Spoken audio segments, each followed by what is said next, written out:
"Look, you're just not cut out for this," my boss, Chris, said coldly. The others pretended not to notice. "Make sure you collect the payment properly. Besides, it's not fun being around you." I had gone to a problematic client to urge and confirm payment since they were behind, but ended up returning after being begged, "Please, we'll pay next month." This troublesome client who never keeps promises was actually Chris's account. He forcefully pushed this annoying customer onto me. "You may be earnest, but you're not savvy. You're not suited for this industry," Chris sneered. I could hear the mocking laughter of my coworkers. There was no life for me there. Eventually, I quit the company I had worked at for 6 years and decided to return to my hometown. I'm Mike. I'm 28 and jobless. I moved from a small town to the city after going from high school to university steadily, landing a job at a major company's branch office. Despite achieving fair success as a promising newcomer in the glamorous city, I ended up being envied and begrudged by seniors, colleagues, and bosses. "Mike is getting too cocky," they would whisper, ultimately leading to my resignation. After the holidays, I packed my bags, and on the train ride home, I sighed, wondering how to break the news to my parents. But they welcomed me back without a word of reproach. It was a long-awaited return to my childhood home. I decided to take it easy at my parents' house for a while. Settling back into my old room, I was reminded of my student days. My family has run a general store in the shopping district for generations. Everyone in the district knows our shop. From birth, I was cherished by the adults in the neighborhood. And both my parents and the residents loved the local festivals. My grandfather and father were drummers in the festival music band, indispensable to the summer festivities. From a young age, my father taught me how to play the drums, and before I knew it, I was part of the ensemble. Maybe it's in the blood. The sound of the drums stirs my soul. I eagerly participated in the practices. The adults in the community would say, "A festival isn't complete without Mike's drumming." I would practice with the adults several times a week, not just for our neighborhood festival, but also performing at events in neighboring towns. The sound of the drums lifted everyone's spirits. In school, I was a well-liked figure with many friends. But children's interests are fickle. As my classmates' interest in drumming waned, and I hung out mostly with adults, friends gradually drifted away.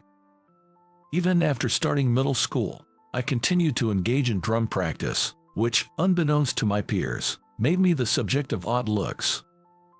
By this age, a so-called social hierarchy forms in class. Ken, a handsome soccer player, reigned at the top. His father was a well-known company president, wealthy, with excellent grades, and popular among the girls. Fans from other schools would even come to watch his soccer practice. I joined the newspaper club and spent my free days drumming. Not from a wealthy home and with only average grades, I found myself ranked low in the social order and became a target for Ken's teasing. "Do you actually enjoy life, drumming with old folks? That drumming is essential for our community events. Come listen sometime, it'll cheer you up." Community events, how lame. Ken and his entourage would burst into laughter. Being in an inconspicuous club and mostly involved with community events, I was ridiculed as uncool and too serious, eventually being treated like a contagion, as if hanging with Mike will make you old. I took out all that frustration on the drums. Unfortunately, I was in the same class with Ken until the 3rd year of middle school. While I was fed up, I can't forget the opening ceremony that year. Into our unchanging class came a new student.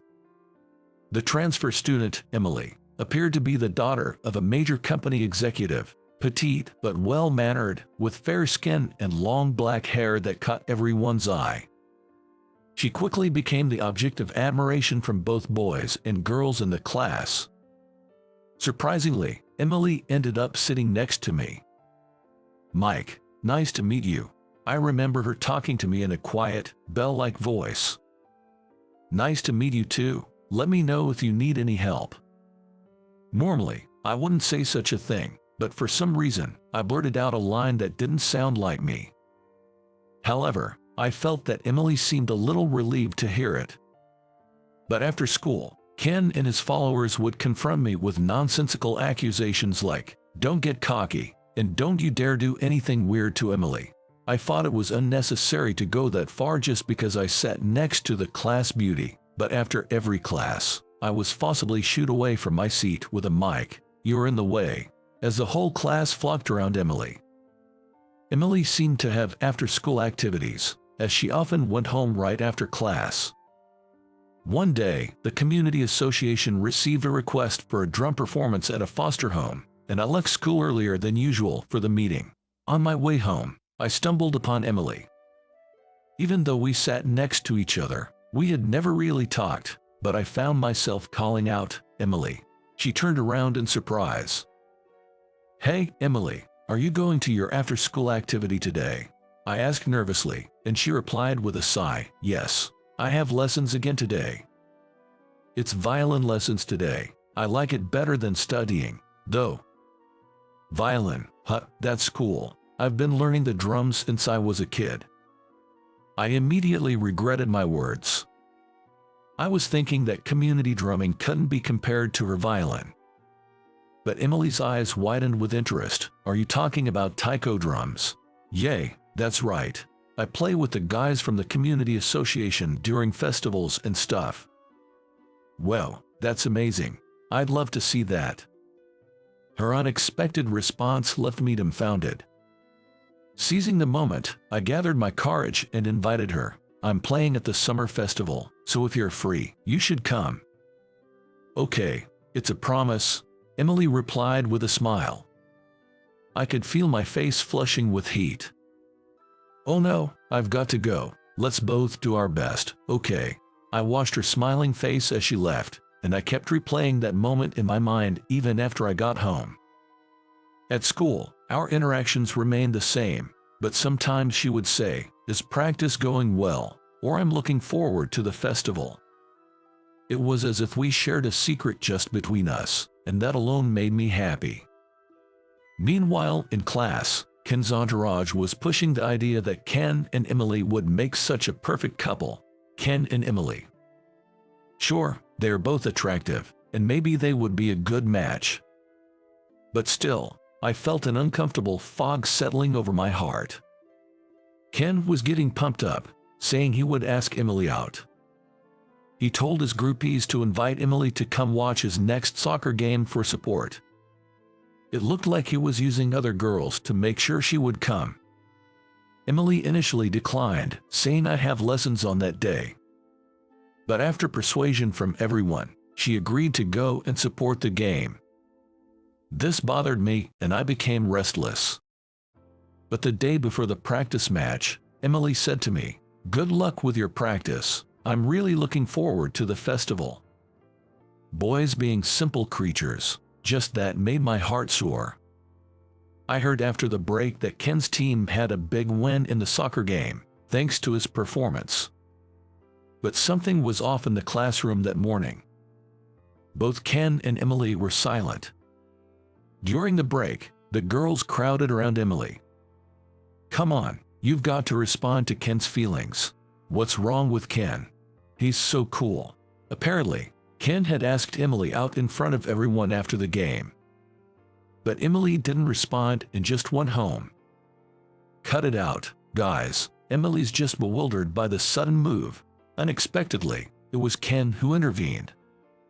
However, his forced smile suggested that his pride had been wounded and he was trying to hide his desperation. From that day on, Emily became quieter and stopped talking to me. Then came the last day of the semester. "Good luck with the drumming. I'm rooting for you." After the ceremony, as I was about to leave, Emily spoke to me with her usual smile. But that was the last thing she said to me. She didn't come back for the start of the next semester. Our teacher said that Emily had transferred again due to her dad's work. I never got the chance to show her my drumming after all. Ken quickly started dating another girl, and Emily was gradually forgotten by the class. Years later, I found myself thinking about Emily again. She was someone I couldn't forget. Maybe my first love. But as an unemployed guy, I couldn't afford to dwell on memories. I decided to take a break at home and look for a job. It didn't take long for the community association folks to find out I was back, and the neighbors, who had aged quite a bit, came by to say hello. "Hey, Mike, you got some free time now, right? How about hitting the drums again? You're back for a reason. Let's play together." The community drumming had continued even after I'd left for a job, and it seemed they were often invited to perform at festivals and events. There was a performance at the community center coming up, and everyone was asking if I would join. I hesitated at first, but remembering Emily, I decided to go to practice. Mom and Dad encouraged me, saying have fun. After years of not playing, I was plagued by muscle pain, but my skills hadn't faded. "The kids still got it," the community members said, satisfied. The performance at the community center attracted a big crowd. When we started playing, I could feel the audience being drawn in. At 28, I was the youngest, but the other members' skills hadn't declined at all. When I struck the final beat, the applause was thunderous. I felt elated by the performance. "Your playing was terrific." An elderly woman in a wheelchair approached me after the show.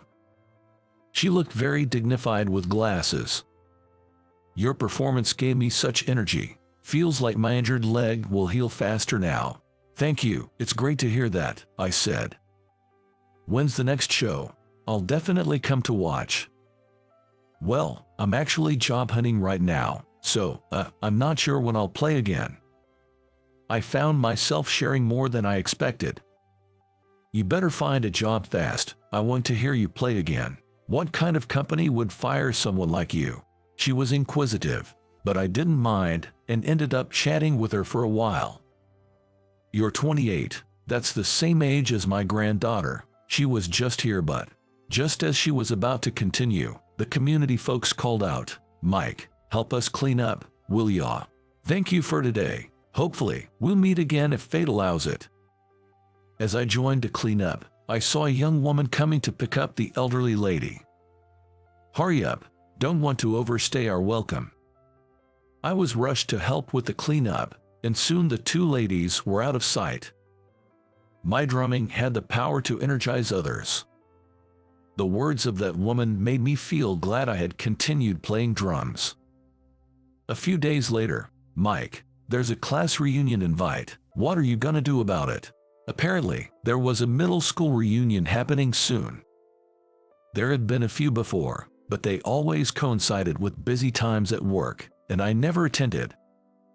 Well, I was busy, but more than that, I didn't want to see Ken. Why not go for a change of pace? You might even meet someone nice. "Yeah, Mike, you should meet up with friends your own age. You've come all the way back home after all." Persuaded by my parents, I decided to attend the reunion to get a change of scenery. On the day of the reunion, I headed to the hotel that was the venue. It seemed there were other groups using the hotel today as well. Many people were bustling about. I wondered if everyone would remember me. Feeling a bit anxious, I cautiously approached the reception where I was greeted unexpectedly warmly by familiar classmates. "Hey, isn't that Mike? Long time no see. You're back in town. Let's catch up over a drink." Among them were Ken's old entourage, but as adults, they no longer treated me the way they did back then. I was relieved, but that was naive of me. "Our boss is such a jerk," someone griped. "Yeah, the one with a face like a pug," others added. They all complained about work, voicing their daily frustrations. I wasn't the target, but it reminded me of the unpleasant atmosphere of my old company. The women were even bragging about their romantic conquests and affairs. Disgusted, I regretted coming when suddenly, "Ah, Ken, you're late," was shouted. and a cheer went up from the women. Ken entered, dressed in a flashy suit, signaling his grand entrance. "Wow, Mike, it's been ages. I was surprised to hear you'd come." Ken grinned as he approached me. "Hey, long time no see," I replied, trying to brush it off, but Ken slapped my shoulder mockingly. "You got fired, didn't you?"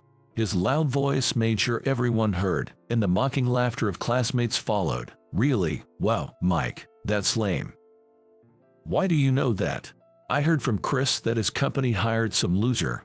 He's a senior from my college." It was a surprise that Ken knew Chris, but their similar vibe made sense. "Seen you on social media, still drumming with the old guys. If you've got time for that, you should be job hunting," Ken mocked.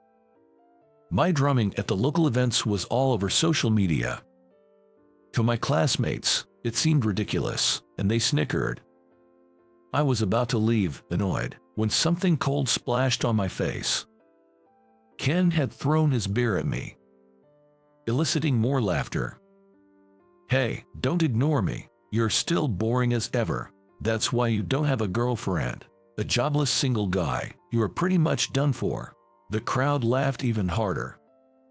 I wiped my face with a handkerchief, feeling miserable. What a mess. Typical you. Emily's coming today, you know. Emily. My heart raced and my face felt hot at the mention of her name. Oh my God, that Emily is going to come. All the memories came flooding back. But I was too miserable, wet from the beer, wanting to disappear. I wonder if Emily's still single. She must have a handsome boyfriend by now. The classmates speculated, but then someone shouted, "Here comes Emily." There she was, after several years. Her long black hair flowing, her fair skin, and her firm lips. I was in awe, even as I wiped the beer from my face. "Hey, you're here to see me, right?" Ken joked, reaching out to her. But she brushed his hand aside and strode straight toward me. Emily took out a white handkerchief and began wiping my face, and I heard bewildered voices from the people around me. "Stop it, you'll get dirty." "What's the big deal? Mike is my boyfriend," Emily declared. I was as surprised as everyone else. "What?" While Ken frowned unhappily. "Come on, knock off the bad jokes. Don't associate with this loser." Ken raised his voice in annoyance. "Go have tea with the old men. You're an eyesore. Get lost." As he said this, he tried to separate me and Emily. "Come on, let's go have a drink," Ken said, trying to pull Emily away forcibly. Ken, there's someone I'd like to introduce you to," Emily said, shaking off his hand. "What? Are your parents here? That's troublesome." Ken smirked. It was then that a familiar female voice interjected, "Ken, you seem quite full of yourself." The owner of the voice was an elegant elderly woman in a business suit. It was the same woman who had come to watch the drum performance in a wheelchair. But today she stood on her own feet. It seemed her injury had healed. I was confused about why she was there. "Mrs. Smith, why are you here?"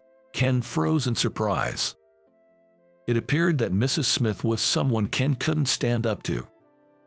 "We're having a company anniversary party in the back room, but when I heard you were here, I thought I'd pop by." "I'm sorry, I didn't realize. What a terrible oversight," Ken said, but still held onto Emily's hand. "Ken, would you mind letting go of my granddaughter's hand now?" "Your granddaughter?" I exclaimed. Emily was the granddaughter of Mrs. Smith. Ken, his face sweaty with panic, finally let go of Emily's hand. "You're as selfish and arrogant as ever. You always had to act the part at work, but I had no idea you were like this in real life. It's a misunderstanding. I just wanted to make everyone laugh and cheer them up. Like that excuse will fly. I think I'll have to reconsider our company's dealings with yours." "Ken, that's lame." The cronies started among Ken's entourage as Mrs. Smith and Emily looked at me intently. "Your drumming really touched my heart. It healed my injury so quickly. That's what it means to uplift people. I saw that performance too. It turns out Emily had been at the venue too and had heard my performance. I had left to help with the cleanup, but at that moment, it was Emily who had come to pick up Mrs. Smith. I always regretted moving suddenly in middle school and not being able to hear your drumming at the festival, but I guess fate works in mysterious ways. Emily smiled, probably the brightest smile I'd ever seen from her. Ken, having lost his earlier bravado, mumbled an excuse about having something to do and left the reunion hastily. His cornies soon followed suit, and the reunion quickly wound down. Emily, talk more with him. Don't be so quiet like you used to. It won't do, Mrs. Smith advised. Mrs. Smith gave Emily a gentle push on the back and then headed to her own company's party venue. Emily and I made eye contact. Since we're here, do you want to grab a drink? I was nervous and couldn't keep eye contact, but Emily nodded happily. We then talked about the times when we were students. When she transferred to our school, Emily was worried about fitting in. The social hierarchy was already in place, and she couldn't feel at ease in that oppressive space, but she felt a sense of security with me, who was always calm and had a peaceful aura. That day at the community center, I really wanted to talk to you, but it had been so long, I didn't know what to say, and before I knew it, I couldn't find the words. But I thought maybe I'd see you at the reunion, so I decided to go. I'm glad I got to see you, Mike, but sorry for lying about being your girlfriend. She apologized, but honestly, what man would be upset by such a claim? All I could do was respond with an awkward laugh. Emily had moved back to town this year to help with her grandmother, Mrs. Smith's company. Grandma keeps saying her injury healed thanks to your drumming. When I told her you were my classmate, she insisted I bring you along. And actually, the company is hiring now. Would you like to try out for an interview? Me? Really? Just a referral. But don't say just me. You should have more confidence, especially with how wonderfully you play. Emily encouraged me. After a few days of consideration, I decided to interview with Mrs. Smith's company. I got the job and spent several months training at another branch out of state.